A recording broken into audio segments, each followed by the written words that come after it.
जब भी मैं स्मैश मारता हूँ ना, चाहे नेट के ऊपर ही क्यों ना हो, वो नेट में लगती है सारे भाई। और जेड़े इधर अकाउंट बनाए इसको फैन जितनी मेरी फैन फॉलोइंग सारे इसको फॉलो करो। ये सारा दोस्त है, अजीज है। जोर से बगैर अक्ल इस्तेमाल किए, बगैर वैरायटी इस्तेमाल किए, जोर से स्मैश मारता है ना बाल को, जिस तरह शेब कुंड करता है। वो बाल को उसकी इतनी फोर्स नहीं होती, लेकिन वो हर बाल जो है नेट से पार करके मारता है। जिसकी ऐसा प्लेयर अभी हूं नहीं कि यानी कि मैं जानबूझ कर कह रहा हूँ कि बाल अभी झंडी वाले को मार दिया तो झंडी वाले को लगे। अस्सलाम वालेकुम, मैं मोहम्मद ज़हीर खान, यूट्यूब चैनल मोहम्मद में मैं अपनी तमाम जानी टोटे खुशआमदीद की तो मेरी दुआ है मैं और मेरे देखने वाले जब इस दुनिया से चाहे तो किसी न किसी तरह अल्लाह ताला को राजी करके जाए, क्योंकि हमारी जिंदगी का मकसद ये अल्लाह ताला ने अपने आप को राजी करने की तौफीक अता फरमाए। मेरी जान के टोटे, आप कमेंट करते हैं, कमेंट लाजमी किया करें, मुझे बड़ी खुशी होती है। आप कमेंट करते हैं, मैं वीडियो बना देता हूँ। प्लास्टिक वाली बाल को समझने के लिए या खेलने के लिए मैं जब मतलब वीडियो बना देता हूँ, मेरा 5-6 साल का, या सॉरी 5-6 साल 15 साल से वॉलीबॉल खेल रहा हूँ, लेकिन अब किसी नौकरी की वजह से नहीं खेल सकता। ठीक है, मेरी एक जान के टोटे ने कमेंट क्या किया, उसने कमेंट ये किया कि जब भी मैं स्मैश मारता हूँ ना, चाहे नेट के ऊपर ही क्यों ना हो, वो नेट में लगती है, या जब मैं पार करने की कोशिश करता हूँ तो सीधी उठ जाती है। मेरी जान के टोटे, वीडियो की तफसीर की तरफ जाने से पहले मेरी आप लोगों से रिक्वेस्ट है कि वीडियो को आपने लाजमी आखिर तक देखना है। कमेंट लाजमी कोई ना कोई करें, लाइक कर दें यार। वीडियो अच्छी लगे तो कमेंट लाजमी करना है, अपने दोस्तों के साथ शेयर करेंगे। मैं प्लास्टिक वाली बाल का फलां चैनल से वॉलीबॉल सीख रहा हूँ। ठीक है, वीडियो की तफसीर की तरफ चलते हैं। जब भी बंदे पे इंसान की नेचर ऐसी है कि जब स्मैशर पर कोई बाल चढ़ के आता है ना, तो वो कहता है कि इसको मैं इतनी फोर्स दूं ताकि सामने वाले के मुंह पे लगे, डिफेंडर के। बंदा यानी कि फुल जोर से स्मैश लगाता है स्मैश, यानी कि बंदा चाहता है कि उसमें बहुत ज्यादा फोर्स हो। ठीक है, और यही बात बंदे के ध्यान में चल रही होती है। जब भी चढ़ा हुआ बाल होता है, स्मैशर पे चढ़ा हुआ ऐसे बाल आता है, तो बंदा कहता है इसको इतनी मैं फोर्स दूं कि ये डिफेंसर के डिफेंस करने के काबिल ना हो। ठीक है, तो इसकी वजह क्या होती है, जो बंदा जोर से बगैर अक्ल इस्तेमाल किए, बगैर वैरायटी इस्तेमाल किए, जोर से स्मैश मारता है ना बाल को, तो जो बाल होता है वो लाजमी बात है नेट में लगेगा या आउट जाएगा। अगर आप अक्ल इस्तेमाल नहीं करेंगे तो कोई बाल होगा जो तुक्के से राइट लग सकता है। ठीक है, तो इस मसले का हल क्या है, ताकि जो आपकी स्मैश है वो नेट में भी ना लगे और दूसरी टीम को भी लगे।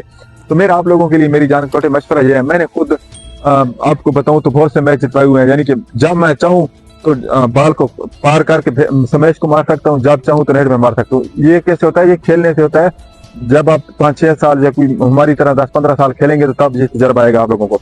अच्छा, स्मैश में मसलन कर रहा हूँ, मेरी जो स्मैश है नेट में लगती है, तो जो मुझे जब स्मैश मैं ऐसे करूँ ना, तो मुझे जहन में ये चीज रखनी चाहिए कि बाल को भाई फोर्स नहीं देनी।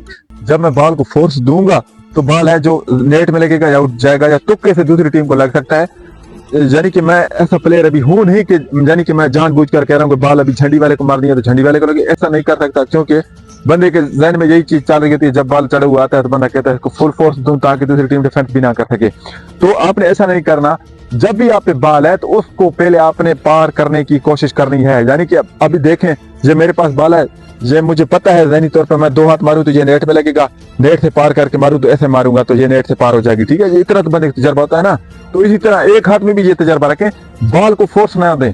हमेशा प्लेयर पॉइंट वही ले जाता है, प्लेयरों का जो मकसद होता है वो पॉइंट लेना होता है। ठीक है, पॉइंट वही लोग प्लेयर ले जाता है दूसरी टीम से जो बाल पार करके मारता रहता है। जो नेटिंग ज्यादा करता है वो पॉइंट दे देता है, जबकि जो नेट से पार मारता है वो पॉइंट नहीं देता। ठीक है, तो आपको कोशिश करनी चाहिए कि नेट से हर बाल को पार मारना चाहिए। उसका तरीकाकार क्या है कि बाल को आप फोर्स ना दे। पहले आप आराम से क्या करें, ये चीज ध्यान में रखें कि बाल को हर सूरत पार करना ही करना है, और पार करके सिर्फ नेट से पार करके ना आउट भेजना है। फोर्स देंगे तो आउट जाएगी, ठीक है, या नेट में लगेगी या दूसरी टीम को तुक्के से लग सकती है। यानी कि आपकी कमाल नहीं है कि आप फोर्स भी दें और बाल नेट में भी ना लगे, आउट भी ना जाए, दूसरी टीम को लगे। शुरू में ऐसा बंदे से गलती होती है, लेकिन आपने बाल को फोर्स नहीं देनी। पहले आराम से बाल को नेट के पार मारना है ताकि दूसरी टीम को लगे। लाजमी बात है वो डिफेंस करेंगे, एक भेजेंगे, फिर आप पार करके मारेंगे, फिर मारेंगे। जिस तरह शेब कुंड करता है, वो बाल को उसकी इतनी फोर्स नहीं होती, लेकिन वो हर बाल जो है नेट से पार करके मारता है, जिसकी वजह से जो दूसरी टीम है बाल पार करते करते एक बाल उसको तीसरा बना के देते हैं, जिसकी वजह से उसको फोर्स देता है और वो दूसरी टीम को बाल लग जाती है। ठीक है, मेरी जान के छोटे, आपने इस बात का ख्याल रखना है कि बाल को आपने हर सूरत पहले आराम से फोर्स नहीं देनी, पार मारना है। ठीक है, मेरी जान के छोटे, मुझे लगता है कि इंशाल्लाह आप लोगों को, उम्मीद है आप लोगों को समझ आई होगी कि बाल को फोर्स नहीं देनी बल्कि आराम से पार करना है। इंशाल्लाह फिर किसी अच्छी नई वीडियो में आप लोगों के साथ मुलाकात होगी। तब तक के लिए अल्लाह हाफिज़।